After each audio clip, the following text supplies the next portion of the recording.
అండి నమస్తే అందరికీ. కారం తాలికలు చేస్తున్నానండి నల్లీలతో. చూడండి, ముందు నల్లీలు ఉడకపెట్టుకున్నాను అనమాట. బాగా నల్లీలు ఇస్తున్నాను. ఊరికి నల్లీలే తీసుకొచ్చారండి. ఇది ½ కిలో దాకా తీసుకొచ్చారు. ఇది వచ్చింది గోధుమ పిండి కలిపి చపాతీలా చేసి కట్ చేసి డైమండ్ షేప్లో ఇవి వేస్తున్నానండి. తాలికలు బియ్యంతో కూడా చేయొచ్చు, నేను గోధుమ పిండితో చేస్తున్నానండి. చూడండి, నల్లి లోపల ఉన్నాయి, బరువు కిందకు ఉండిపోయినాయి ఇవన్నీ. సరే, ఇందులో ఇది ఏం వేయరండి, కొబ్బరి అంతా ఏం వేయరు. కాజు వేసాను,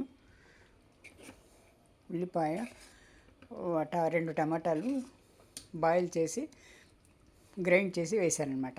అందుకే ఇంత చిక్కగా వచ్చింది. ఇది వేయలేదండి, కొబ్బరి వేయలేదు. ఇప్పుడు చివరి దాకా వచ్చింది, అయిపోయింది. ముందు నల్లీలని బాగా 5-6 విజిల్లో ఉడకపెట్టుకోవాలండి. బాగా మెత్తగా తీసుకోవాలి. ఉడికిన తర్వాతనే అల్లం వెల్లుల్లి పేస్ట్, అవి పచ్చిమిరపకాయలు, ఉల్లిపాయలు వేసి ఉడికిన తర్వాత 5-6 విజిల్కు తీసి సపరేట్ చేసుకొని మళ్ళీ ఇవి అన్నీ వేసుకొని చేసుకోవాలండి. ఇప్పుడు చివరిలో కొత్తిమీర, ఫ్రెష్ పుదీనా అండి, మంచి ఫ్లేవర్ ఇస్తుంది ఇది. దింపే ముందర నిమ్మకాయ చెక్క కొట్టింది, అది పిండుకోవాలండి. ఒక నిమ్మకాయ టిప్ప పిండుకోవాలన్నమాట. చాలా చాలా టేస్టీగా కూడా ఉంటుంది, హెల్తీ కూడా అండి. ఇది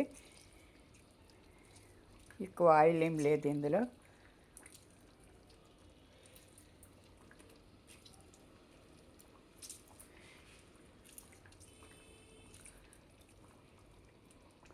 కాస్త పసుపు, కారము, ధనియా పొడి వేసుకున్నాను అనమాట. అంటే నల్లి బొక్కలు ఉడికిస్తాం కదా, ఆ టైంలోనే ఇవి వేసుకొని చేసుకున్నాను అనమాట.